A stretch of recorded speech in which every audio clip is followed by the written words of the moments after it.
আসসালামু আলাইকুম। কিছুদিন যাবত সজনে পাতার পাউডার খুঁজতেছিলাম বিভিন্ন জায়গায়। অনলাইনে কয়েকটা জায়গা খুঁজে পাওয়ার পর এটার দাম শুনে অবাক হয়েছি। সজনে পাতা তথা ইংরেজিতে যেটাকে মোরিঙ্গা পাউডার বলে, এই মোরিঙ্গা পাউডারের দাম এত, এটা আমার আগে জানা ছিল না। তাই ভাবলাম যে এত টাকা দিয়ে এটাকে না কিনে দেখি আমরা এটা নিজেরা তৈরি করতে পারি কিনা। আমাদের বাড়িতে যে সজনে গাছটা ছিল, ওই সজনে গাছটা গত বছর ঝড়ে ভেঙে গিয়েছে। তো ছোট ভাই ইমামুল বলল যে ভাই আমাদের বাড়িতে এই গাছ আছে, চলেন আমাদের বাড়ি থেকে এই ডালগুলি পেরে নিয়ে আসি।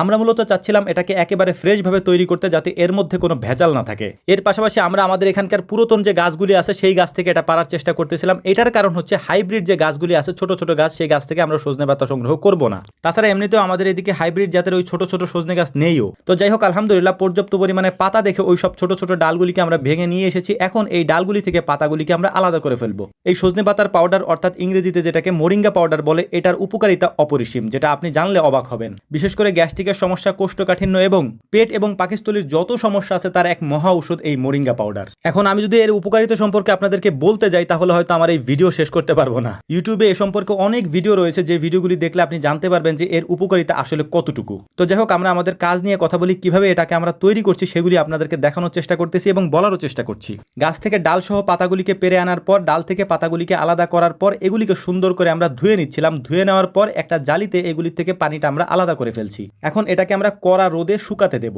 1 থেকে 2 দিন ভালো রোদ পেলে এটা সুন্দর করে শুকিয়ে একেবারে মচমচা হয়ে যাবে। তো পাতাগুলিকে আমরা প্রচন্ড রোদের মধ্যে সুন্দর করে নেড়ে দিচ্ছিলাম, যাতে করে এই পাতাগুলি খুব দ্রুত শুকিয়ে যায়। প্রথম দিন যেহেতু আমরা রোদে শুকাতে দিয়েছি একেবারে দুপুরের পরে, তাই পরের দিন পর্যন্ত আমাদেরকে অপেক্ষা করতে হবে। পরের দিনও আধা বেলা পর্যন্ত এটাকে আমাদেরকে রোদে শুকাইতে হবে। তো পরদিন দুপুর পর্যন্ত শুকানোর পর এটা একেবারে শুকিয়ে মচমচা হয়ে গিয়েছে, হাতের মধ্যে একেবারে গুঁড়ো হয়ে যাচ্ছিল, যেটা আমাদের দরকার ছিল। তো রোদে রেখেই যতটুকু গুঁড়ো করা যায় হাতের মধ্যে রেখে সেটা আমরা করে নিচ্ছিলাম। তারপর একটা বলের মধ্যে এটাকে আমরা উঠিয়ে নেব। উঠিয়ে নেওয়ার পর এটাকে নিয়ে যাব ব্লেন্ডারে একেবারে গুঁড়ো মিহি করতে। আমরা একেবারে সর্বোচ্চ পরিষ্কার পরিচ্ছন্ন করে এটাকে নেওয়ার চেষ্টা করতেছিলাম, কারণ এটাকে গুঁড়ো করার পর এটার থেকে ময়লা আলাদা করার জন্য আর কোনো সিস্টেম নেই। এ কারণেই আমরা প্রথম থেকেই এটার জন্য আলাদা সিস্টেম করে রেখেছি, যাতে ময়লা না যায়। এখন সুন্দর করে ব্লেন্ডারের ভিতরে দিয়ে এটাকে আমরা গুঁড়ো করে নেব, যাতে করে একেবারে মিহি হয়ে যায়। তো যাই হোক, আলহামদুলিল্লাহ একটা বিষয় আপনাদেরকে বলি, ওই এক বল ভর্তি সজনে পাতা আমরা নিয়ে এসেছিলাম, যেটাকে শুকাতে দিয়েছিলাম রোদ্রে ধুয়ে। এইটাকে শুকানোর পরে একেবারে অল্প হয়ে গেছে, যেটাকে গুঁড়ো করে আমরা নিয়ে এসেছি হাতে গুঁড়ো করে। এরপর এটা ব্লেন্ডার করার পরে 3 থেকে 400 গ্রামের মতো হতে পারে,